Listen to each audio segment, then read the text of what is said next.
από μια δύσκολη και επίπονη, φαντάζομαι, διαδικασία όπως εκτελήχθηκε αυτή της Κεντρικής Επιτροπής, της συνεδρίασης της Κεντρικής Επιτροπής, πόσο δε μάλλον για ανθρώπους έτσι, που έχετε χρόνια στον χώρο της αριστεράς, γιατί σίγουρα σήμερα έχει ξημερώσει μια άλλη μέρα για τον ΣΥΡΙΖΑ Προοδευτική Συμμαχία και μια δύσκολη μέρα. Καλησπέρα σε εσάς, καλησπέρα στους τηλεθεατές και ευχαριστώ βεβαίως για την πρόσκληση.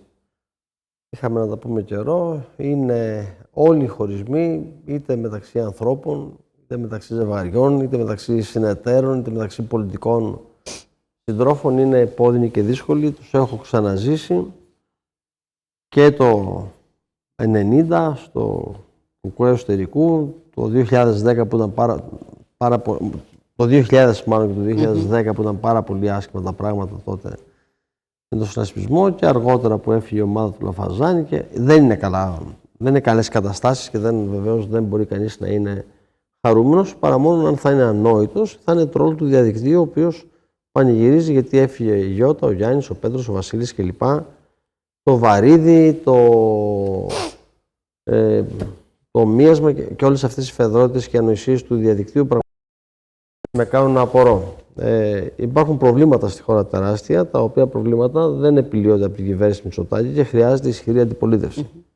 Αυτό δυστυχώς με τις αποχωρήσεις στο ΣΥΡΙΖΑ και τα προβλήματα που υπάρχουν αποδυναμώνεται, και είναι το ζητούμενο για όλους τους προοδευτικούς και αριστερούς πολίτες πώς θα μπορέσει το κενό αυτό να καλυφθεί άμεσα, γιατί αυτά τα οποία συμβαίνουν και με το ασφαλιστικό νομοσχέδιο το οποίο έρχεται προς ψήφιση, δηλαδή ο νόμος Κατρούγκαλο χρειά μπροστά σε αυτό, είναι άλλη μια κουβέντα που κάποια στιγμή πρέπει να την κάνουμε, αλλά και με αυτά τα οποία γίνονται καθημερινά στην κοινωνία με την ακρίβεια, έχω να σου πω το εξής, ότι δύο διαφορετικές ημερομηνίες με περίπου 10 ημέρες διαφορά, η τιμή του λαδιού συγκεκριμένες εταιρείες, δεν θέλω να την πω για λόγους ευνόητους, τη μία είχε 13,75 και σήμερα έχει το ίδιο ακριβώς λάδι 15 και 25. Λάδι το οποίο δεν είναι πιθανό ούτε καν περσινό, μπορεί να είναι προπέρσινο. Αυτά συμβαίνουν στην ελληνική αγορά. Δεν υπάρχει κανένας παρεμβατισμός από το κράτος. Το ίδιο γίνεται και με το κρέας, το ίδιο γίνεται και με το τυρί, τα γαλακτοκομικά και όλα τα άλλα προϊόντα. Να μην πω για τα απορριπαντικά. Θέλετε όμως να με ρωτήσετε κάτι άλλο από ό,τι φαντάζομαι. Βασικά, σίγουρα κύριε Στέφο, διαφαινόταν εδώ και αρκετές ημέρες το πού πήγαινε, αν θέλετε, το πράγμα. Από την Παρασκευή το πρωί και στη συνέχεια οι εξελίξεις πριν καν ανοίξει η αυλαία αυτής της κρίσιμης και ιστορικής, όπως πολλοί έλεγαν, και διήμερης Κεντρικής Επιτροπής, οι εξελίξεις άρχισαν να είναι ραγδαίες. Τον κύριο Κασελάκη να λέει ότι θα κάνω πρόταση για δημοψήφισμα, να αρχίζουν οι πρώτες αποχωρήσεις του κυρίου Σκουρλέτη και του κυρίου Βούτσι, να έρχεται η Κεντρική Επιτροπή με μια πολύ, έκανα λόγο για μια διχαστική ομιλία, ακόμη περισσότερο διχαστική ομιλία από πλευράς του κυρίου Κασελάκη. Ήσασταν εκεί σε πολύ άσχημο κλίμα, με γιουχαρίσματα από τη μία, με χειροκροτήματα από την άλλη, με αποδοκιμασίες. Είχε απ' όλα. Είχε αποδοκιμασίες, είχε γιουχαρίσματα, δεν είχε. Σας λέω ειλικρινά. Κοιτάξτε, με ξέρετε πάρα πολλά χρόνια, κυρία Σταύρου, και είμαι από τους ανθρώπους που δεν αποφεύγω ποτέ τις ερωτήσεις, ούτε μιλώ παραπλανητικά. Θα ξεκινήσω από τις εκλογές για την εκλογή Προέδρου του ΣΥΡΙΖΑ, οι οποίες εκλογές δεν έχει κανείς το δικαίωμα να τις αμφισβητήσει. Δεν αμφισβητούνται. Οι εκλογές αυτές έγιναν δημοκρατικότατα, τίμια, έντιμα και έδωσαν ένα αποτέλεσμα στον κύριο Κασελάκη, το οποίο τον εξέλεξε πρόεδρο, αλλά δεν είναι ένα συντριπτικό αποτέλεσμα, εντάξει. Είναι ένα αποτέλεσμα καθαρό, τίμιο. Δεν μπορεί να το αμφισβητήσει κανείς. Έγινε το λάθος από κορυφαία στελέχη, συντρόφους παλιούς και αγαπημένους και φίλους, και αμφισβητήθηκε. Και ο Νίκος ο Φίλης είναι φίλος μου, και ο Σκουλέδης είναι σύντροφός μου, είναι από τη δεκαετία του 80 που ήμασταν μαζί στο Ρίγα, λίγο μεγαλύτερα από μένα αυτή, και ο Στέφανος Τσουμάκας, αγαπημένος συμπατριώτης, δεκαετίες ολόκληρες, και όλοι. Αμφισβητήθηκε πολύ γρήγορα, με τρόπο θα έλεγα ανίκιο, και φάνηκε ότι αν υπήρχε υπομονή θα μπορούσαν κάποια πράγματα να αποφευχθούν. Αυτή είναι η μία ανάγνωση, την οποία εγώ δεν μπορώ να την αγνοήσω. Απ' την άλλη είναι ένας πρόεδρος ο οποίος δεν ξέρει σε ποιο κόμμα ήρθε. Δεν ξέρει την ιστορία του, δεν ξέρει τον τρόπο που λειτουργεί και αγνοεί και το καταστατικό. Λυπάμαι που το λέω, αλλά αυτή είναι η πραγματικότητα, διότι δεν μπορείς να πεις ότι αποφασίζω να τους διαγράψω με δημοψήφισμα. Και ξέρετε κάτι, η κεντρική του ομιλία δεν έγινε το Σάββατο. Η κεντρική ομιλία του κ. Κασσαλάκη έγινε την Παρασκευή με το διάγγελμα.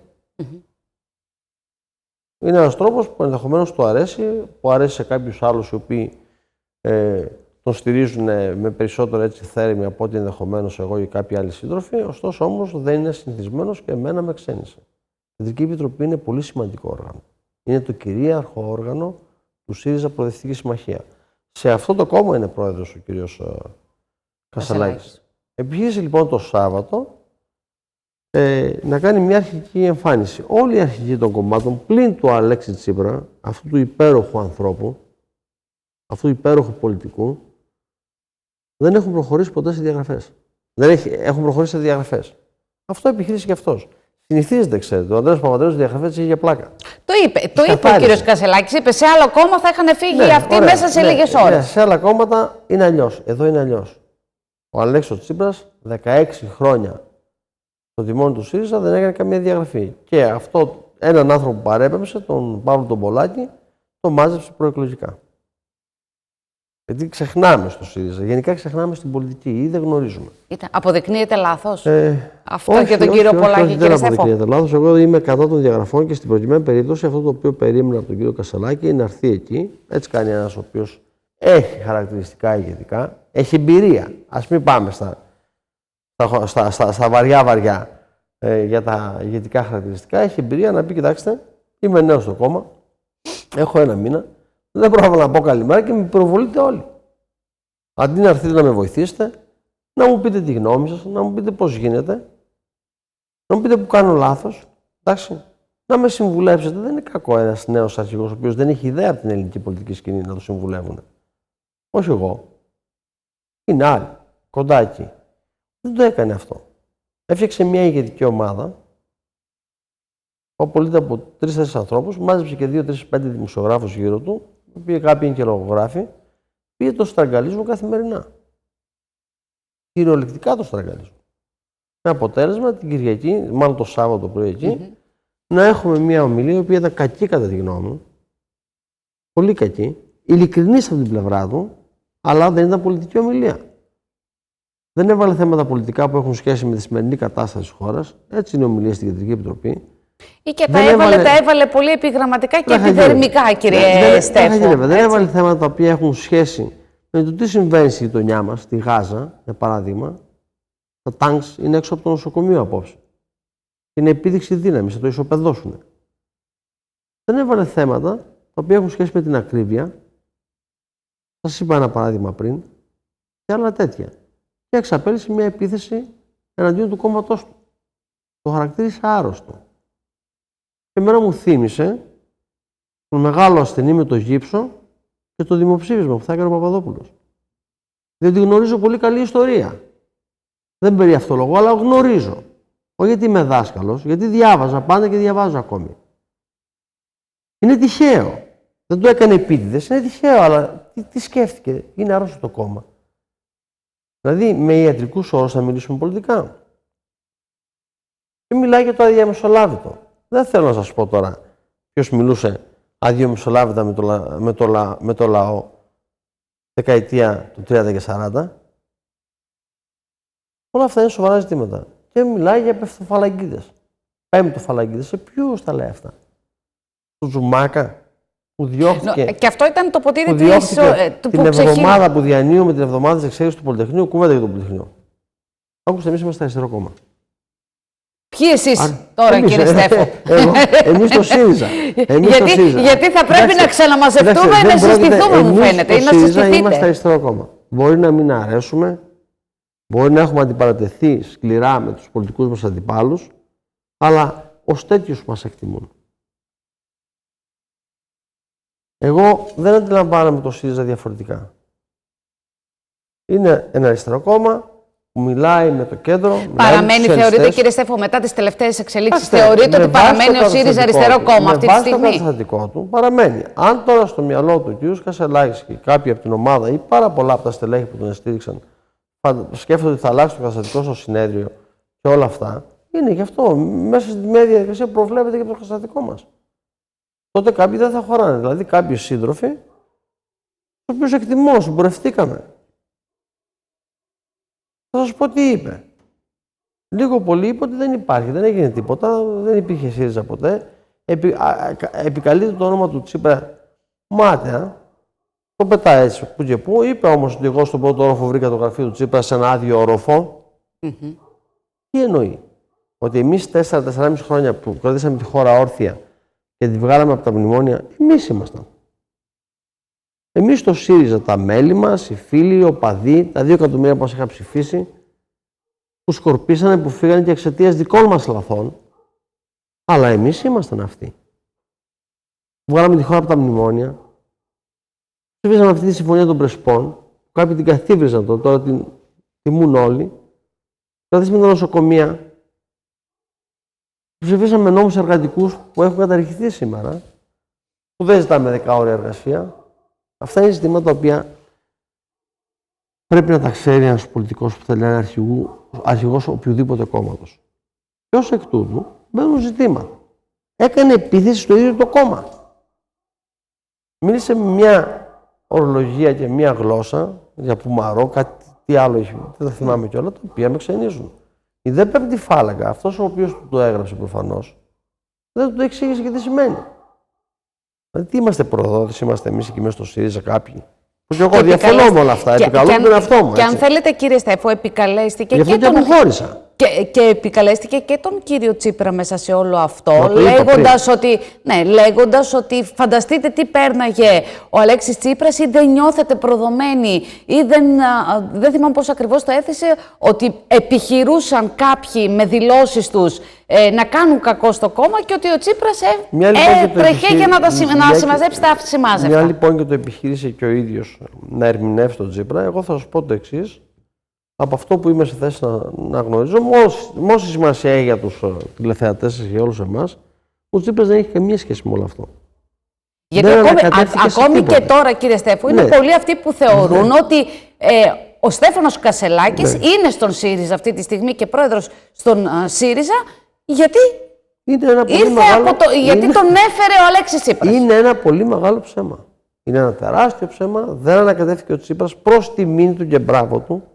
Προς τιμήν του και μπράβο του.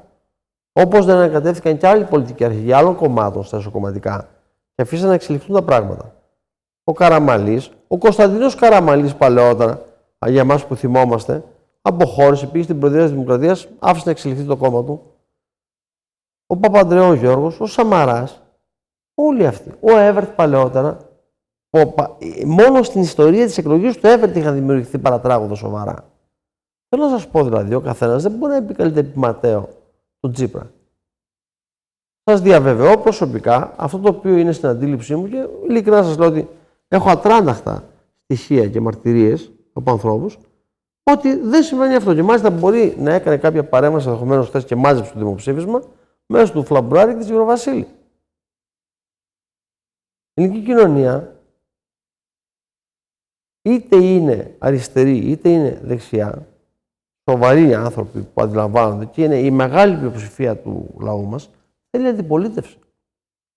Δεν θέλει 1,5 κόμμα, δηλαδή τη Νέα Δημοκρατία 40% και το Κινάλ Πασό και το ΣΥΡΙΖΑ να έχουν ένα ποσοστό εκεί πέρα να παίζουν.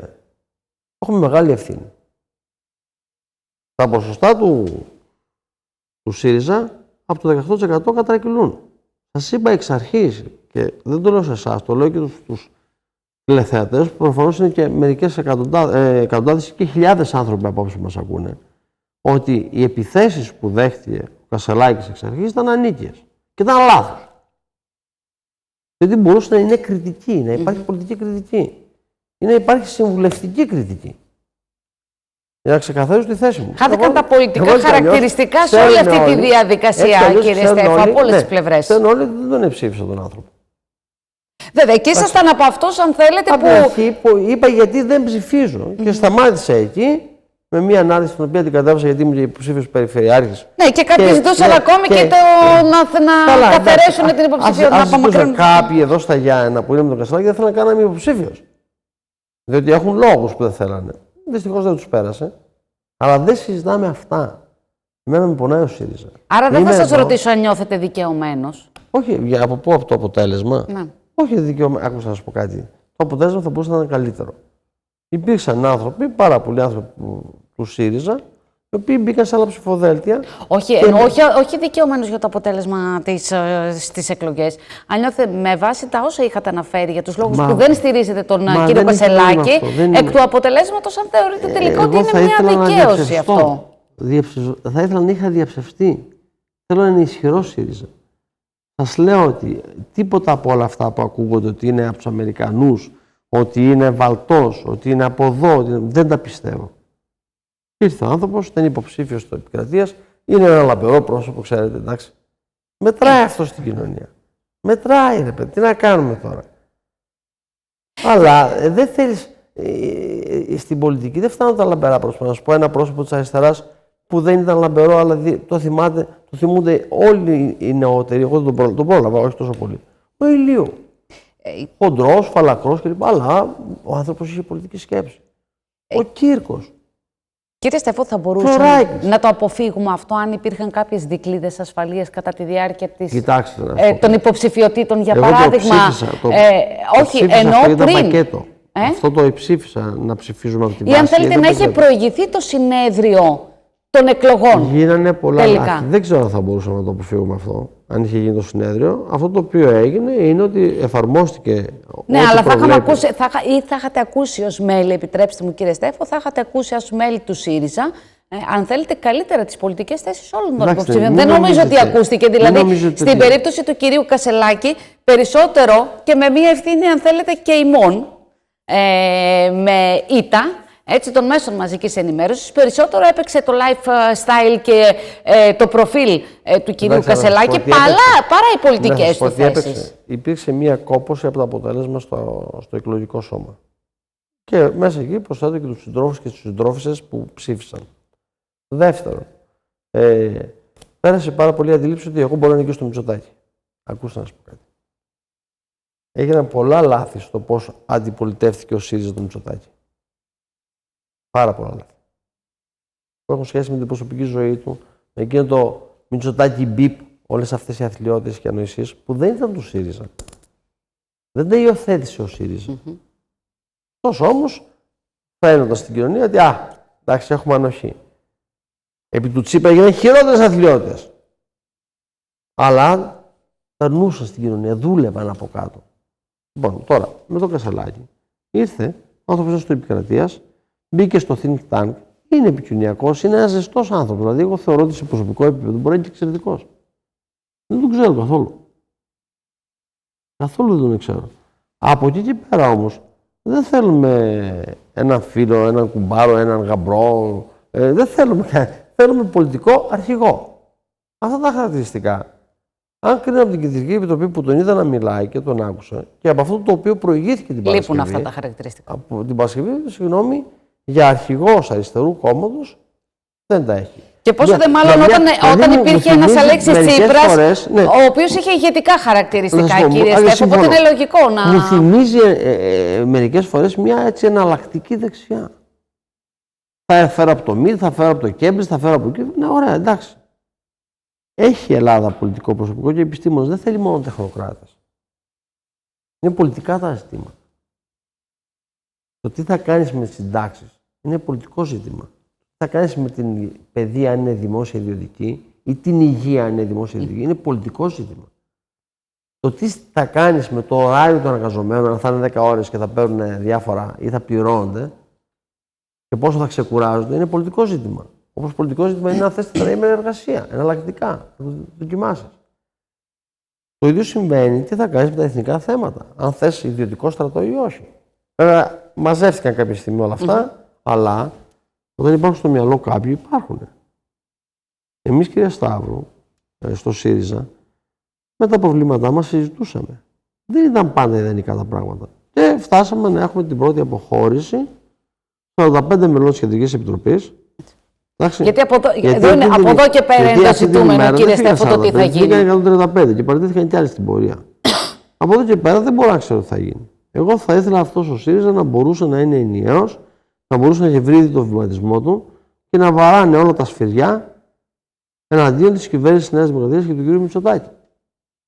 Γιατί ο κόσμος που νιώθει στο πετσί του τι γίνεται με την ακρίβεια, που αντιλαμβάνεται τι γίνεται στα νοσοκομεία που διαλύθηκαν κυριολεκτικά, μη έχοντας εναλλακτική πρόταση, παθητικά σου λέει τι να κάνω. Εδώ θέλει αντιπολίτευση. Δομική αντιπολίτευση. Το θέμα είναι ποιος θα την κάνει, λοιπόν, κύριε Στέφο, και αυτό πρέπει να απαντηθεί τώρα από εδώ και στο εξής. Αυτό το ζήτημα είναι κάτι το οποίο δεν μπορούμε αυτή τη στιγμή να το απαντήσουμε, δεδομένου ότι υπάρχει μια βαθιά εσωκομματική κρίση, τις οποίες την εξέλιξη δεν γνωρίζω ακόμα.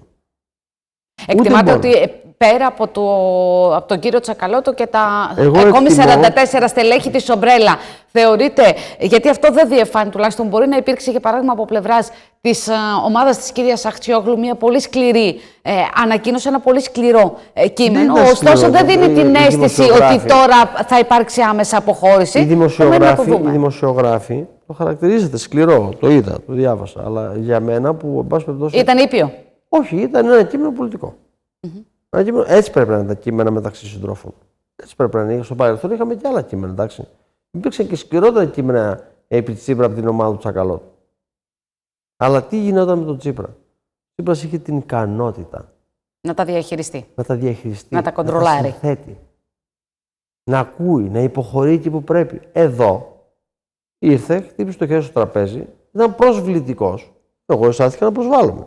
Μπορεί κάποιοι άλλοι να χαιρόταν εκείνη τη στιγμή. Φύγατε ή παραμείνατε μέχρι το τέλος? Έφυγα βεβαίως. Τι θα έκανα. Προφανώς και έφυγα. Και ευθύς εξ αρχής ξεκίνησα, γιατί μπορεί κάποιος να ανοίξει τηλεόραση τώρα, λέγοντας ότι δεν αμφισβητείται το αποτέλεσμα των εσωκομματικών εκλογών. Και όποιος το κάνει, είναι λάθος. Που δεν άκουσα και κανένα να το κάνει. Καθαρή διαδικασία ήταν. Το αν αμφισβητεί κάποιος ποιοι θα ψηφίζουν ή όχι, εδώ τηρείται το καταστατικό. Και όταν λέμε να τηρείται το καταστατικό, να τηρείται σε όλα. Ο καθένας αναλαμβάνει την ευθύνη του. Υπήρξα 4,5 χρόνια βουλευτής. Ήμουν υποδειγματικός. Στο κόμμα μου, στις ψηφοφορίες, στη Βουλή, παντού. Τα θέματα του τόπου, εντάξει, ήταν δύσκολες εποχές. Αυτό το οποίο συμβαίνει τώρα είναι κάτι το οποίο μου δίνει την αίσθηση ότι δύσκολα γεφυρώνεται. Και θα μπορούσε να γεφυρωθεί αν αδιαμεσολάβητα, που λέει και ο πρόεδρος, μιλούσε ο ίδιος με μέλη της Κεντρικής Επιτροπής. Δεν γίνεται να πας από την ηγεσία στο μέλος μόνον. Τα κόμματα είναι οικοδόμημα της αριστεράς στην Ευρώπη. Η αριστερά έχει φτιάξει τα κόμματα. Παλαιότερα υπήρχε το αδιαμεσολάβητο μεταξύ του μονάρχη και του πολίτη. Τα πιο πολλά χρόνια. Και οι άλλοι ήταν υπάλληλοι, οι υπουργοί ήταν υπάλληλοι του μονάρχη, του βασιλιά. Τα κόμματα λοιπόν φέρανε το αδιαμεσολάβητο, μετά το πήρε η δεξιά και αυτή στα κόμματά της, με τελείως διαφορετική λογική. Γιατί αλλιώς συμπεριφέρεται ο Μητσοτάκης ως αρχηγός του κόμματος, αλλιώς ήταν ο Τσίπρας, έτσι. Δεν μπορείς να μην συζητάς με τα όργανα σου. Αυτό είναι το καταστατικό. Ούτε ο πρόεδρος, ο οποιοσδήποτε πρόεδρος, θα είναι όμηρος της Κεντρικής Επιτροπής, του Πολιτικού Συμβουλίου κλπ. Μα αυτή είναι η μαεστρία, γι' αυτό είναι αρχηγός. Γι' αυτό κάποιος μπορεί να χαρακτηριστεί ως ηγέτης ή ως διαχειριστής. Ο καθένας διαλέγει τι θέλει να πάρει. Μάθαμε με τον Αλέξη τον Τσίπρα. Πραγματικά μάθαμε με έναν άνθρωπο που συνομιλούσε. Που ήταν ευγενέστατος, γλυκύτατος, δεν ήταν επιθετικός. Τον είδα μία-δύο φορές να θυμώνει. Όχι με εμάς. Πραγματικά δηλαδή η υπομονή αυτού του ανθρώπου ήταν εξαιρετική. Και φτάσαμε τώρα να συζητάμε και μέλη της ηγετικής ομάδας να κατηγορούν συντρόφους στο Υπουργικό Συμβούλιο, να μιλάμε για χαλασμένα λικέρ, πώς τον πήγε άλλοι, πέρα, να πρέπει να απολογηθούμε γιατί ασκήσαμε πολιτική σκληρή την περίοδο 10-14 που συγκυβερνούσε και το Πασόκ, έτσι. Και είναι και αυτή η ιστορία.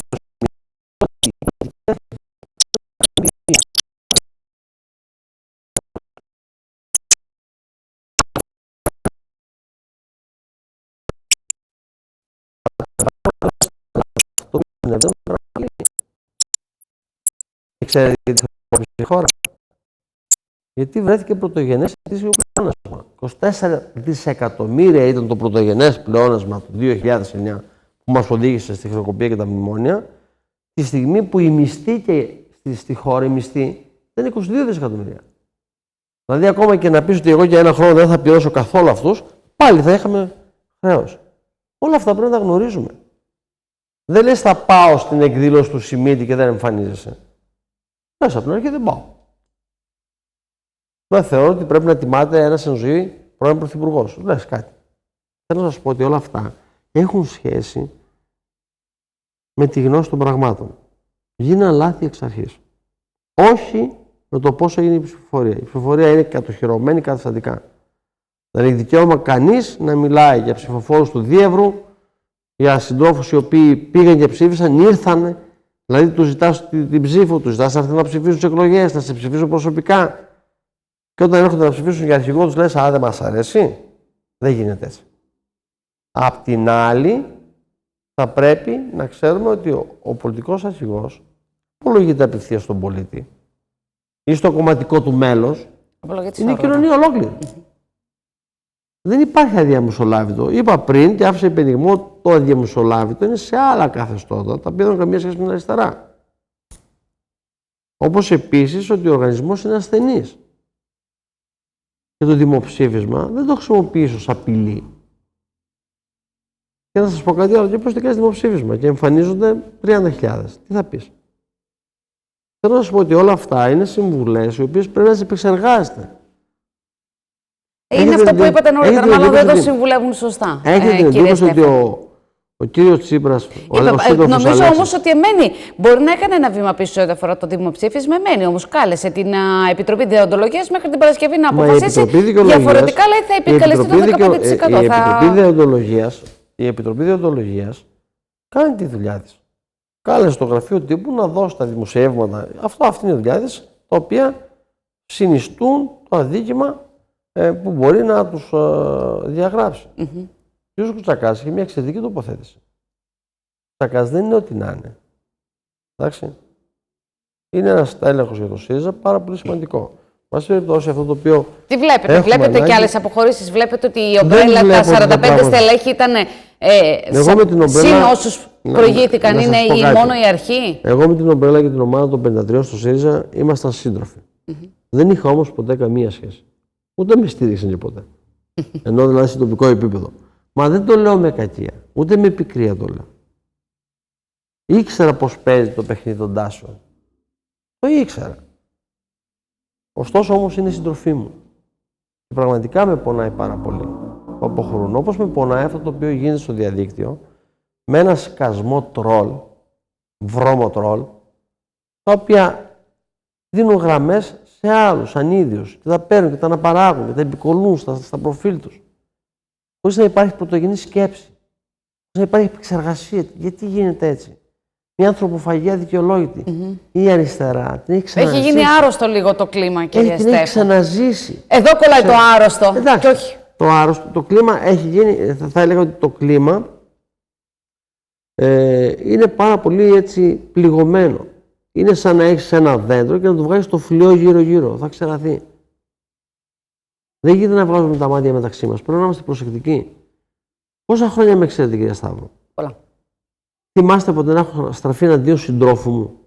Ακόμα και εναντίον των πολιτικών μου αντιπάλων, όταν στρέφουμε με ευπρέπεια. Δεν μπορεί να συνεχιστεί αυτό. Δεν γίνεται.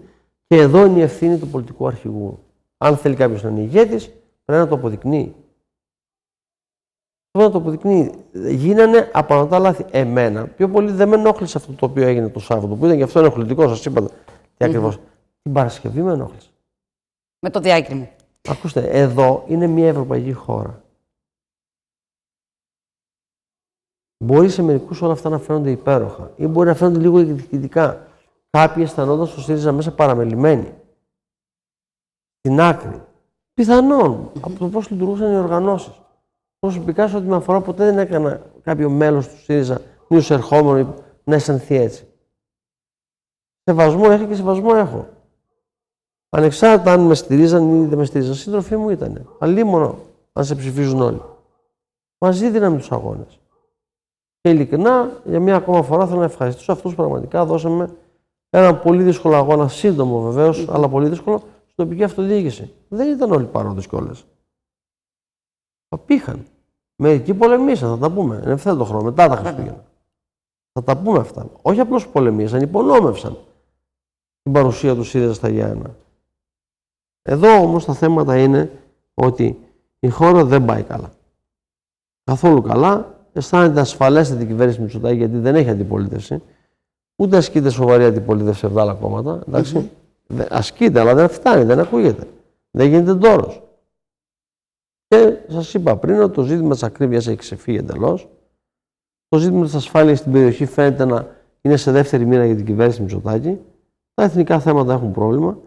Θα πρέπει να δούμε τι θα γίνει με αυτούς τους ανθρώπους εκεί κάτω. Υπάρχουν αποφάσεις του τις σεβόμαστε εμείς. Ναι ή όχι, και αν τις σεβόμαστε, γιατί τις υποστηρίζουμε. Γιατί για παράδειγμα μπορεί να φωτιστεί η Βουλή με την κυβέρνηση του Ισραήλ, το οποίο Ισραήλ έχει δικαίωμα να έχει κράτος. Προφανώς και έχει δικαίωμα, έτσι. Ένα κράτος το οποίο υπέφερε τα μάλα, εντάξει, αλλά έχει δικαίωμα και η Παλαιστίνη να έχει κράτος.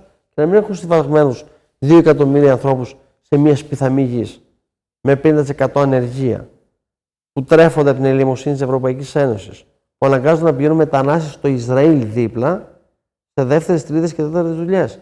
Αυτός είναι ο κόσμος που θέλουμε. Ποια είναι η θέση της ελληνικής κυβέρνησης? Ποια είναι η θέση του ΣΥΡΙΖΑ σε αυτά τα θέματα? Θα την ακούσουμε τη θέση του ΣΥΡΙΖΑ, εκτιμάται όπως πρέπει να την ακούσουμε, κύριε Στέφο, Ναι, ή τελικά θα πάμε θέλω. σε ένα δεύτερο κόμμα το οποίο θα είναι πιο αριστερό από τον ΣΥΡΙΖΑ, εν κατακλείδη? Δεν είναι θέμα ποιο θα είναι πιο αριστερό από το άλλο. Δηλαδή, να σου πω κάτι. Η εκτίμησή μου, η προσωπική, είναι ότι ο κύριος Κασσαλάκης δεν θέλει ένα αριστερό κόμμα. Άρα θα το δούμε από αλλού το αριστερό το κόμμα, κύριε Στέφο. Συζητάτε τόσες ώρες και δεν λέτε τίποτα. Για να Θεό. Τι ακριβώς είμαστε, reality είμαστε? Προφανώς και συζητάμε. Όλα τα κόμματα συζητάνε. Το Πασόκ δεν συζητάνε ώρες. Νέα Δημοκρατία νομίζω δεν συζητάνε ώρες. Ατέλειτες ώρες συζητάνε εκεί.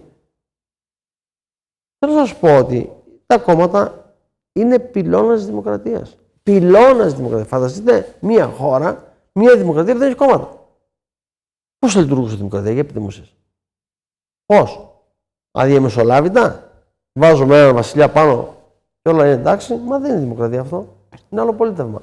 Εμείς, εγώ προσωπικά ελπίζω ότι πρέπει με κάθε τρόπο να καταβληθεί κάθε προσπάθεια, όλες τις πλευρές, κυρίως όμως από την πλευρά του κυρίου Προέδρου, έτσι ώστε να αντιληφθεί να σωθεί ότι μπορεί να σωθεί. Ακριβώς κόμμα υπάρχει. Αλλιώς οι ευρωεκλογές είναι τόσο κοντά που δεν φαντάζεστε. Δεν τη σώζει το συνέδριο. Η μετατόπιση του συνεδρίου ήταν ένα τεράστιο λάθος. Το συνέδριο έπρεπε να έχει γίνει. Συνέδριο τέλος το Φλεβάρι τρέχα γύρευε με εκλογές στο Μάιο. Είναι πολύ αργά. Τρέχα γύρευε. Και είναι ένα ζήτημα το πώς θα φτάσει ο ΣΥΡΙΖΑ σε αυτό το συνέδριο, με ποια μορφή θα φτάσει και με ποια στελέχη θα φτάσει, κύριε Στέφο, και τι θα γίνει και με την κοινοβουλευτική ομάδα, αν έχουμε και άλλες αποχωρήσεις από πλευράς ενεργεία βουλευτών. Είναι πολύ ανοιχτά τα θέματα αυτά. Σας λέω ειλικρινά, από την εμπειρία μου και από τη γνώση και από τις πληροφορίες που έχω, είναι ότι τα θέματα αυτά δυστυχώς είναι ανοιχτά.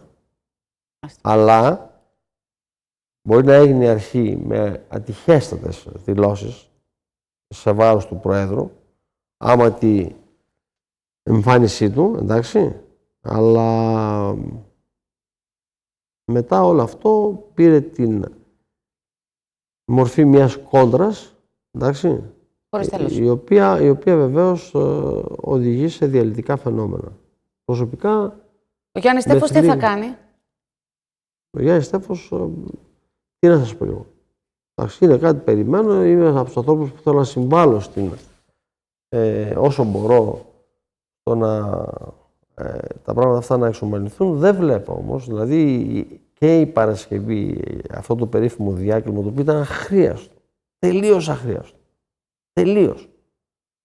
Εντάξει, αλλά και το Σάββατο η ομιλία του δεν με κάνει να είμαι αισιόδοξος. Ο Γιάννης Στέφος θα πάρει θέση σε όλα αυτά τα πράγματα. Θα μείνω, είμαι αριστερός άνθρωπος, δεν πιστεύω στις αξίες της αριστεράς, πώς πρέπει να είναι η κοινωνία, πώς πρέπει να είναι η εργασία, τι γίνεται με την εκπαίδευση, με την υγεία, με τον πολιτισμό, με το περιβάλλον. Μα δεν μιλάμε, πρέπει να μιλήσουμε. Ρίχνουμε την ευθύνη της αποχής της απώλειας 600.000 ψήφων από το 19 στο 23, Πώς να σκεφτούμε ότι αυτοί οι άνθρωποι φύγανε, διότι θέλουν να απολέσαμε με τη διεύρυνση κάποια χαρακτηριστικά. Μας βοήθησε τόσο πολύ η διεύρυνση που κάναμε. Η διεύρυνση που κάναμε μας βοήθησε πανελλαδικά. Για παράδειγμα, στα Γιάννη είχαμε 37 και βρεθήκαμε στο 24. Που σημαίνει ότι κάποιοι φύγανε. Μία εικόνα που έχω που είναι μεγάλη, έτσι πληθυσμική, για την πόλη μας είναι ότι φύγαν πάρα πολλοί νέοι άνθρωποι. Δηλαδή άνθρωποι κάτω από 40 χρονών, μεταξύ 20 και 40, μας κουνήσαν μαντήλι. Και αυτοί οι άνθρωποι είναι προοδευτικοί άνθρωποι, έτσι. Θα γίνει. Αυτός ο απολογισμός θα πρέπει να γίνει όμως, δεν κύριε Στέφο. Δεν ξέρω αν θα γίνει, έγινε βέβαια. μια αποτίμηση του αποτελέσματος το 19. Έγινε μια αποτίμηση, η οποία τελικά δεν έφτασε ποτέ Και στη αυτό βάση. είπα ότι θα έπρεπε να έχει γίνει το συνέδριο πριν πάτε Βεβαίως. στην εκλογή Γιατί? Προέδρου, κύριε Στέφο. Έτσι θα είχαν ξεκαθαρίσει πολλά πράγματα. Χάσαμε τις εκλογές το 19, κρατώντας ένα θηριώδες 32%. Θηριώδες. Το οποίο κρατήσατε για σχεδόν 4 χρόνια και κάποια στιγμή το χάσατε. Για 4 χρόνια το χάσαμε. Βεβαίως υπήρχε μια πάρα πολύ σκληρή σε βάρος μας προπαγάνδα από τα μέσα ενημέρωσης, τα κεντρικά, όχι εσάς.